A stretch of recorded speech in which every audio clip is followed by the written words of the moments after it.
우리는 신앙생활을 하면서 매일 빼놓지 않고 꾸준히 하는 것이 있습니다. 그것은 말씀 읽고 기도하는 것일 것입니다. 특히 제자훈련 하시는 분들은 잘 아실 겁니다. 예전 교회에서 청년들과 함께 사역을 하면서 저도 청년들과 제자훈련을 했었습니다. 그리고 많은 그 훈련 받는 것들을 기록하게 했습니다. 어떤 것을 기록했냐면요, 매일 기도 30분 이상 하기, 또 하루 성경 3장 읽기, 또 주 5회 이상 큐티하기 등의 어떠한 또 주일 예배 설교와 수요 예배 설교 요약하기 등 이러한 모든 것들을 적게 하여서 그것을 그 양식을 하나님 앞에서라는 양식에 기록하게 했습니다. 그리고 매주 제출하게 했습니다. 제가 여기 더 사랑의 교회 부임한 이후에도 이제 성장반을 인도하면서 매주 과제 점검을 합니다. 매일 큐티를 했는지, 성경을 읽었는지, 독후감 등을 확인하면서 문득 과제 점검을 하는 순간 드는 생각이 이게 효과가 있을까라는 것이었습니다. 왜 이렇게까지 과제 점검을 하면서 우리 성도님들을 귀찮게 하는 걸까? 힘들게 하는 걸까? 훈련의 시간을 통해서 조금이라도 거룩한 습관이 들기를 바라는 마음에서입니다. 그렇다면 이렇게 하루도 빠지지 않고 열심히 했다고 해서 과연 그 사람이 변할까요? 우리가 오류에 빠져서는 안 되는 것은 행위로 그 사람이 성화되는 것이 아니라는 사실입니다. 다시 말해서 그 중심에 예수님을 깊이 사랑하고 갈망하지 않아도 얼마든지 행위적인 부분에서 내 열심으로 할 수 있다는 것입니다.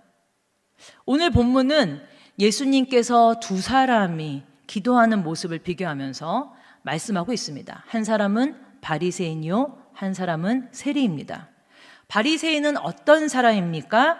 유대교의 핵심 세력으로 유대교 안에서 종교적으로 무진장 인정받는 사람들이었습니다. 그 외에 정결 예식, 먹는 법, 안식일 계명 등을 엄격히 지키는 사람들이었습니다. 그 외에 그래서 복음서를 잘 보시게 되면요, 예수님께 안식일에 왜 병자를 고치느냐 따지고 너희 제자들은 왜 손을 씻지 않느냐, 손을 씻지 않고 먹느냐, 이런 얘기를 하는 사람들이 다 그들이 바로 바리새인들입니다. 또 다른 한 명은 오늘 등장한 인물은 세리였습니다. 세리는 세금을 거둬들인 사람으로 당시 매국노 취급을 당했습니다. 왜냐하면 로마로부터 세금 징수의 권한을 매수해서 로마가 요구한 세금보다 훨씬 많이 거두어 일정한 금액만 로마에게 세금으로 바치고 나머지는 자기가 착복했기 때문입니다. 그래서 이들은 죄인들, 창기들, 이방인들과 같은 분류로 해당이 되어서 멸시 대상자들이었습니다. 예수님은 당시 유대인 사회에서 너무나 대조적인 이 두 부류의 존경받는 그룹인 바리새인과 멸시당하는 세리, 이 두 부류의 인물을 통해서 무언가를 말씀하고 싶었던 것 같습니다. 먼저 바리새인부터 한번 살펴보도록 하겠습니다. 첫 번째, 바리새인의 기도들을 보게 되면요, 다른 사람을 정죄합니다. 오늘 본문 11절 제가 읽겠습니다. 바리새인은 서서 따로 기도하여 이르되 하나님이여, 나는 다른 사람들 곧 토색, 불의, 간임하는 자들과 같지 아니하고 이 세리와도 같지 아니함을 감사하나이다. 여기에 나온 바리새인은 자기 자신의 의로움을 드러내는 방법으로 다른 사람과 비교하면서 상대방을 정죄합니다. 바리새인은 자기 자신이 토색, 불의, 간음 이러한 자들과는 완전 다르고 또 세리와 같은 자도 같지 않다라고 드러내면서 그들과 결이 다르고 격이 다르다라고 강조하면서 다름을 오히려 감사하다는 표현까지 하면서 얘기하고 있습니다. 야고보서 2장 9절 보겠습니다. 제가 읽겠습니다. 만일 너희가 사람을 차별하여 대하면 죄를 짓는 것이니 율법이 너희를 범법자로 정죄하리라. 오늘 야고보서 2장 9절에 뭐가 나와 있나요? 너희가 사람을 차별하여 대하면 죄를 짓는 것이다, 이렇게 말씀하고 있습니다. 바리새인은 자신의 의로움을 드러내려고 하다가 오히려 죄를 짓는 상황에 직면합니다. 야, 너는 죄인이야. 너가 죄가 있다니까? 누가 이렇게 말할 수 있습니까? 누가 이렇게 말할 수 있는? 누가 우리를 죄인이라고 말할 수 있겠습니까? 우리 모두는 죄인이기 때문에 우리가 다른 사람을 결코 정죄할 수 없습니다. 정죄자이자 심판주는 오직 하나님 한 분뿐임을 믿으시기 바랍니다. 두 번째, 바리새인의 기도의 특징을 보게 되면요, 자기 자신을 스스로 높입니다. 오늘 12절 말씀 보겠습니다. 시작. 나는 일해에 2번씩 금식하고 또 소득의 11조를 드리나이다 하고. 바리새인은 자기 자신의 행위에 대해 스스로 아주 잘 알고 있음을 드러내고 있습니다. 본래 율법에는 1년에 한 번, 그러니까 대속죄일에 금식을 하도록 명령하고 있기 때문에 오늘 본문에는 바리새인이 일주일에 2번이나 금식한다는 것은 율법이 요구하는 그 이상을 한다는 것을 알 수 있습니다. 1년에 한 번이면 금식하면 되는 것을 일주일에 2번이면 몇 번 하는 건가요? 100번을 넘게 하는 거잖아요. 그러니 바리새인 입장에서 다른 사람보다 자기 자신이 훨씬 월등하고 탁월하다는 것을 생각하는 것입니다. 빌립보서 2장 3절 4절 읽겠습니다. 아무 일에든지 다툼이나 허영으로 하지 말고 오직 겸손한 마음으로 각각 자기보다 남을 낮게 여기고 각각 자기 일을 돌볼 뿐더러 또한 각각 다른 사람들의 일을 돌보아 나의 기쁨을 충만하게 하라. 우리는 어떤 일을 하든지 겸손한 마음으로 늘 나 자신보다 다른 사람을 훨씬 귀히 보고 높여야 한다라고 빌립보서 2장 2절에서 3절 말씀을 말하고 있습니다. 그러나 바리새인은 그러지 않았습니다. 자기 스스로만 높일 뿐만 아니라 다른 사람까지 정죄하고 있었습니다. 이러한 바리새인의 모습을 보고 우리는 교만하다라고 말할 수 있습니다. 신약성경에서 휘브리스테스는 모욕하는 자, 이런 단어입니다. 근데 이 단어는 원래 고대 헬라어에서 교만을 가리키는 대표적인 단어로는 휘브리스입니다. 히브리에서 왔는데 이 단어가 왔는데요. 휘브리스테스는 자기를 탁월하다고 생각하고 자부심이 지나친 나머지 다른 사람들을 무시하거나 또 모욕한다라는 뜻이 있습니다. 다시 말하면 휘브리스테스는 능욕하다, 이렇게도 번역할 수 있습니다. 이처럼 성경에 등장하는 교만에 해당하는 단어들은 모두 자신을 다른 사람 위에 높은 자리로 표현한다는 것이죠. 그래서 오늘 본문에 등장한 바리새인이 다른 사람의 잘못을 부각시켜서 자신의 의로움을 강조했고, 바리새인은 율법에서 규정한 것 이상으로 금식하고 11조를 드려서 그것으로 자신의 의를 주장하는 근거로 삼았던 것입니다. 시편 51편 17절 말씀 읽어보겠습니다. 하나님께서 구하시는 제사는 상한 심령이라 하나님이여 상하고 통회하는 마음을 주께서 멸시하지 아니하시리이다. 하지만 하나님은 금식을 원하는 것이 아니라 어떠한 마음을 원한다고요? 상하고 통회하는 마음을 원하신다고 성경은 말씀하고 있습니다. 또 마태복음 23장 23절 읽겠습니다. 화 있을진저 외식하는 서기관들과 바리새인들이여 너희가 박하와 회향과 근체의 11조는 드리되 율법에 더 중한 바 정의와 긍휼과 믿음을 버렸도다. 그러나 이것도 행하고 저것도 버리지 말아야 할지니라. 하나님은 11조만을 원하는 것이 아니라 11조와 함께 정의와 긍휼과 믿음을 원하십니다. 이렇게 얘기하니까 마치 금식하지 말고 11조 하지 말라는 말로 오해하시면 안 되고요. 금식하고 11조를 할 때 그 마음의 중심에는 하나님의 정의와 하나님의 긍휼과 하나님에 대한 믿음이 있어야 한다는 것을 말씀하시는 겁니다.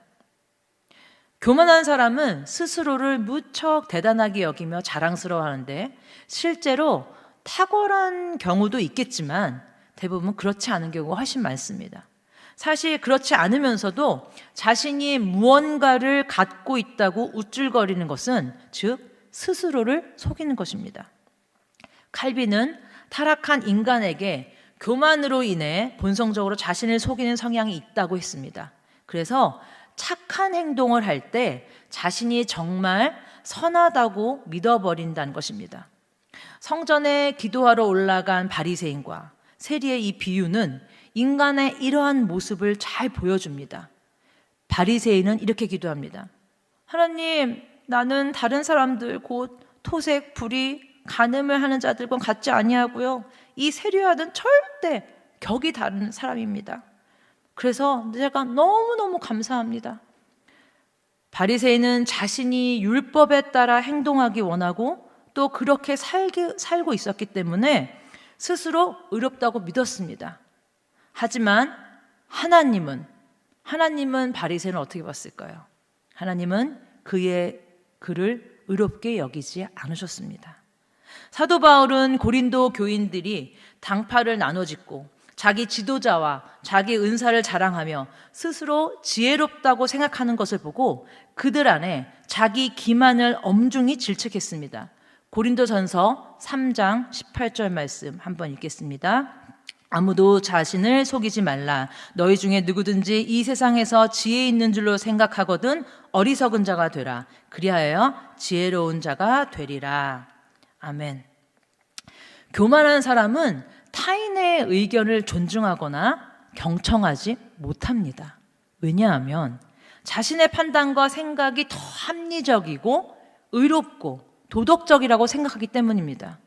결국 나 아닌 다른 사람이 다른 의견을 내거나 능력이 부족하거나 어떤 일을 잘못하는 것을 보면 참지 못하고 바로 비판을 합니다. 또 비록 말로 비판하지 않는다 하더라도 마음과 심지어 눈길로 무시해버림으로써 상대방에게 상처를 줍니다. 또 교만한 사람은 윗사람이나 연장자 또 선배의 말에도 별로 귀를 기울이지 않습니다.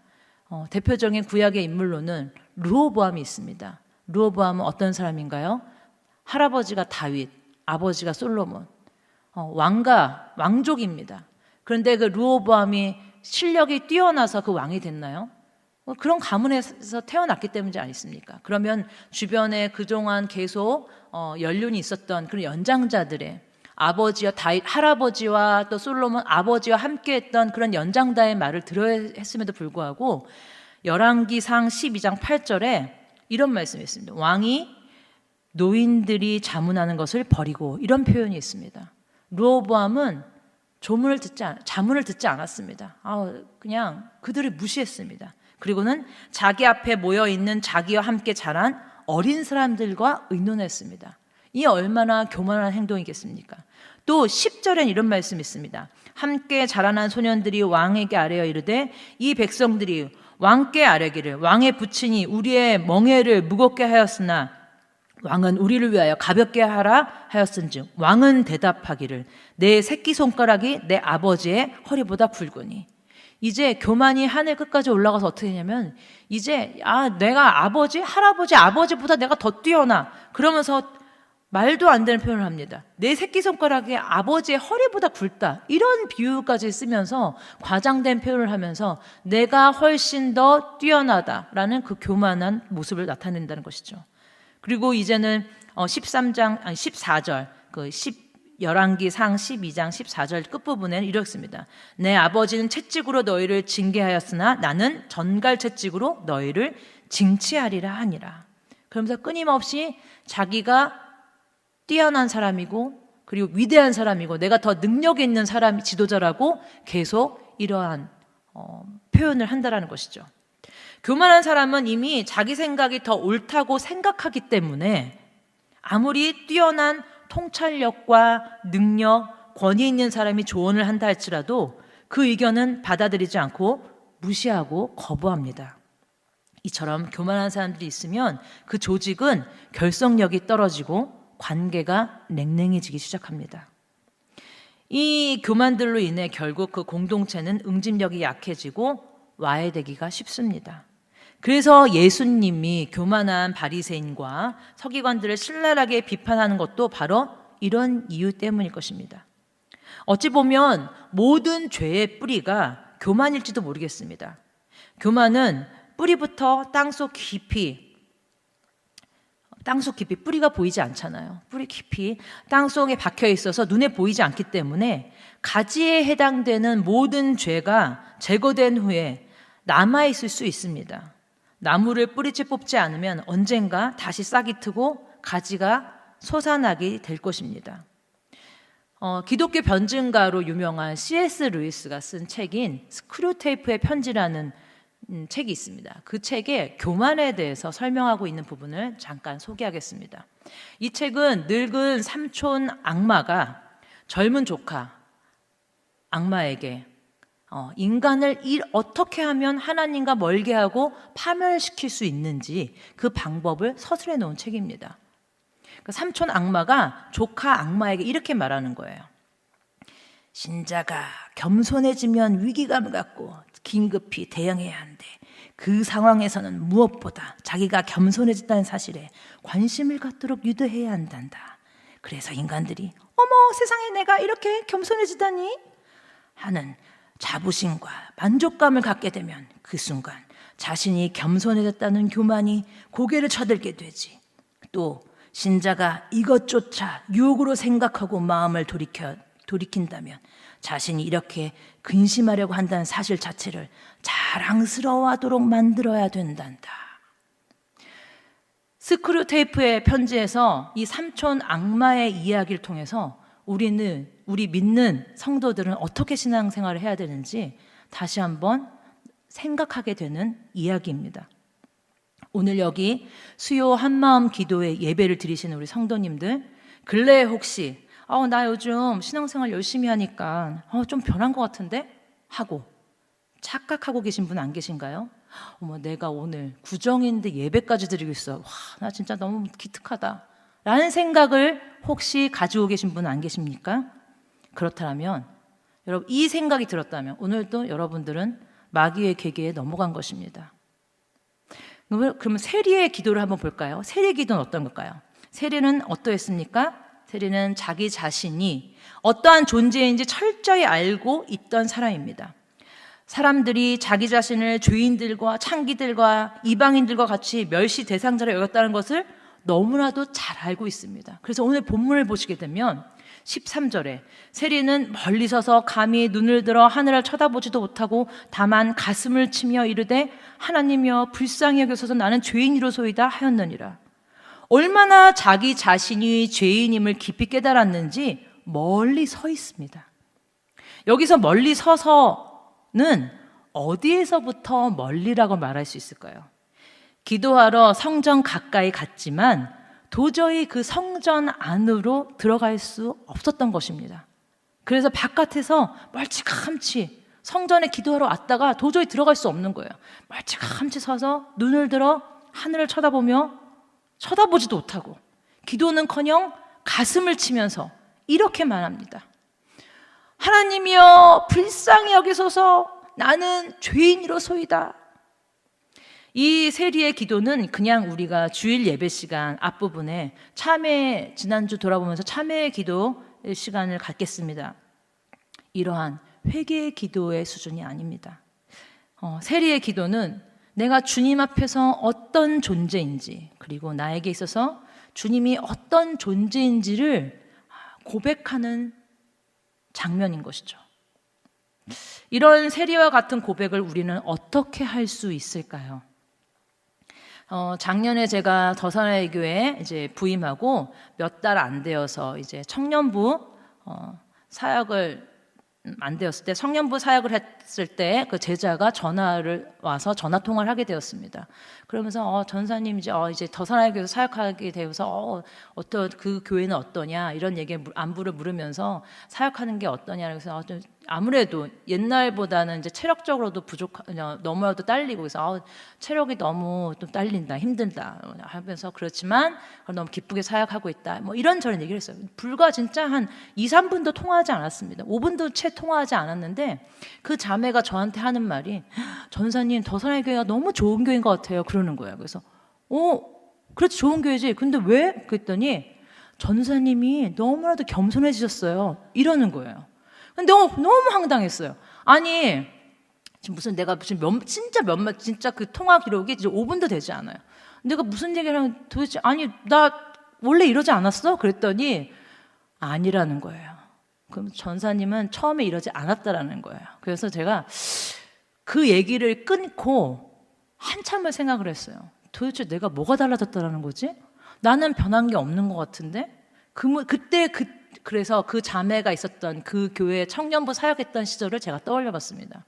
그러고 나서 지금의 모습을 비교해 보니 내가 조금 달라진 게 있구나. 그때는 오늘 바리새인처럼 이 사람은 왜 이렇게 사역을 하고 저 사람은 왜 저렇게 하고 왜 일을 이렇게 처리하고 끊임없이 비판과 정죄가 난무했었습니다. 근데 지금 더 살아야 교회에 와서는 일단 제가 비판의 대상이지 않을까? 이것도 못하고 저것도 못하고 그래서 이리충도 저리충도 막 적응도 못하고 막 이런 모습들이 저 안에 있었기 때문에 더 주님 앞에 하나님 납작 엎드려서 하나님 저렇게 부르셨으면 일을 시키셨으면 좀 할 수 있는 능력을 주셔야지 왜 이렇게 머리도 안 돌아오고 기억력도 하나도 없고 이렇게 하십니까? 하면서 되게 많이 나의 연약함과 부족함을 인정하면서 나의 동역자들을 조금 더 또 그게 보면 또 그런 게 보이잖아요. 우리는 완벽한 사람이 없으니까. 그래서 공동체니까. 그래서 저분은 내가 이런 분들을 도울 수 있으면 내가 도와야겠다. 이 부분은 내가 이런 걸 도울 수 있으면 도와야겠다. 이런 마음이 드는 거예요. 이거구나. 내가 그전에는 그런 마음이 없었는데 그건 네 일이고 이건 내 일이고 이렇게 딱딱 무자듯이 잘랐던 그 관계 속에서 이제는 내가 누군가를 도우려 한다는 그 마음 자체가 변화된 모습을 보면서 이 모습이 그 자매에게 그 짧은 대화 속에서 비쳤구나라는 생각을 하게 되었습니다. 사랑하는 성도 여러분, 우리가 어떻게 세리와 같은 고백을 할 수 있을까요? 내가 잘나서 여기에 있는 게 아니라 오늘도 내가 이 자리에 설 수 있고 오늘도 우리가 주님을 예배하고 찬양할 수 있는 것은 전적인 하나님의 은혜입니다. 하나님의 은혜로 내가 살아가고 있구나라는 것을 깊이 깨달으면 깨달을수록 그때 내가 진짜 아무것도 아닌 죄인이었는데 라고 고백할 수 있을 것입니다. 그래서 내가 주님 앞에서 정말 죄인임을 깊이 깨닫는 것은 하나님의 은혜가 얼마나 큰지를 경험하는 사람이요, 하나님의 은혜가 얼마나 큰지를 깨닫는 사람은 내가 얼마나 죄인인지를 깊이 고백할 수 있게 될 것입니다. 우리의 신앙생활을 한번 점검했으면 좋겠습니다. 무엇을 위해 열심히 이렇게 예배를 드리면서 또 성경 읽고 또 어떤 분은 큐티까지 하시고 또 누구를 위해서 이렇게 봉사를 하시며 도대체 무슨 기도를 그렇게 새벽마다 부르짖고 계십니까? 그 열심 가운데 절대로 놓지 말아야 하는 것은 바리새인처럼 주님 앞에서 하나님 내가 이만큼 하잖아요. 나 이만큼 하면은 주님 내 기도 들어주셔야 되는 거 아니에요? 저에게 복 주셔야 되는 거 아니에요? 저의 건강을 지켜주셔야 되는 거 아니에요? 저에게 더 많은 물질의 축복을 주셔야 되는 거예요? 아닌 거예요? 내가 다른 사람에게 그 정도는 존경받아야 되는 거 아니에요? 라는 나를 스스로 어려운 자로 드러내는 것이 아니라 그렇게 어리석은 자가 되는 것이 아닙니다. 바리새인처럼 오늘 본문의 세리처럼 주님 앞에서 하나님이여 불쌍히 여기소서 나는 죄인이로소이다. 주님의 은혜를 깊이 깨닫는 저와 더 사랑의 교회 성도님들 되시기를 예수님의 이름으로 축복합니다.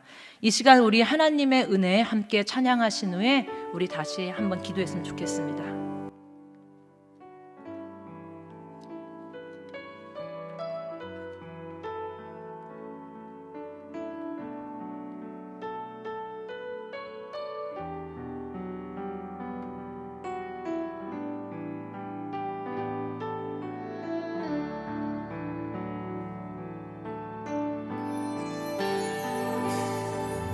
나를 지으신 이가 하나님, 나를 부르신 이가 하나님,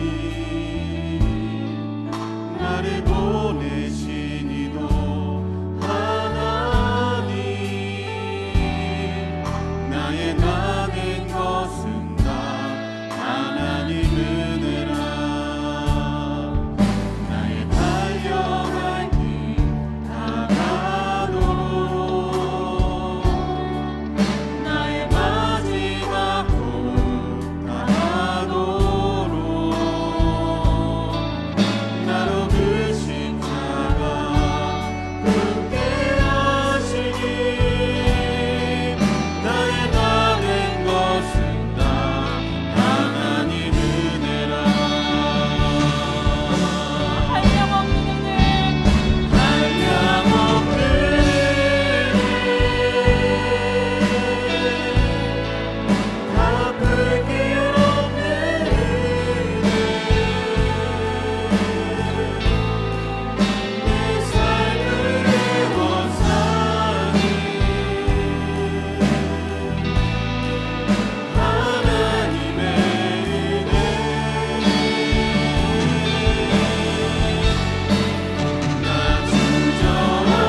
이 시간 우리 기도 제목 읽으면서 우리 기도 제목 읽고 기도하시겠습니다. 시작. 나보다 다른 사람을 존귀히 여기며 나 스스로를 속이는 어리석은 자가 되지 않게 하소서. 아멘. 내 옆에 지체들의 부족한 부분을 용납하고 격려하며 서로 세워주는 사랑의 공동체가 되게 하소서. 아멘. 주여 나를 불쌍히 여기소서. 나는 죄인입니다라는 세리의 기도처럼 내가 죄인임을 깨닫고 날마다 주의 은혜를 깨닫게 하소서. 아멘. 이 시간 한 목소리로 다 같이 한번 기도하시겠습니다. 주여